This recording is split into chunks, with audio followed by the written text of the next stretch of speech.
Laymen's evangelical fellowship. విశ్వాసమే విజయము. అనుదిన ధ్యానములు. July 7వ తేదీ. హింసింపబడుటలోని ఆశీర్వాదము.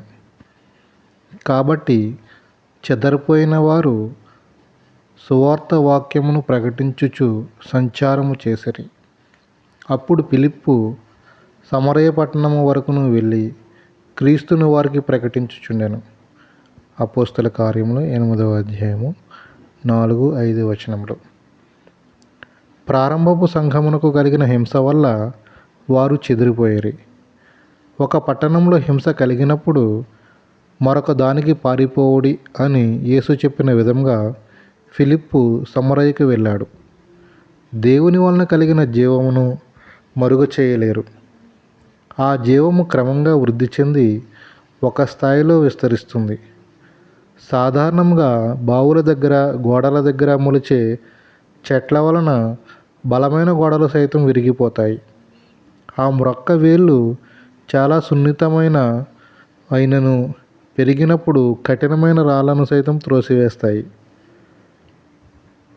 దేవుని నుండి కలిగిన జీవమును ఎవరూ అణిచివేయలేరు. యోసేపు అలాంటి జీవమును కలిగి ఉండినాడు. అది నలుగుకొట్టబడలేదు. ఆ జీవము చెరసాల గోడలను సైతం చీల్చుకొని రాజమందిరంలోనికి వచ్చి అక్కడి ప్రభుత్వాన్నే మార్చి దేశమంతా విస్తరించినట్లు చేసింది.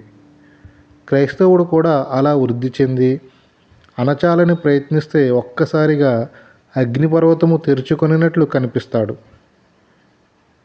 వెసువియన్ అను అగ్నిపర్వతము బ్రద్దలైనప్పుడు వచ్చిన శబ్దము అనేక వేల మైళ్ళ వరకు వినబడినది. అలాంటి అగ్నిపర్వతము వలె ఫిలిప్పు ఉన్నాడు. నిజమైన అగ్ని వంటి శక్తితో ఫిలిప్పు సమరయకు వెళ్ళినప్పుడు ఆ పట్టణమంతా సంతోషించినది.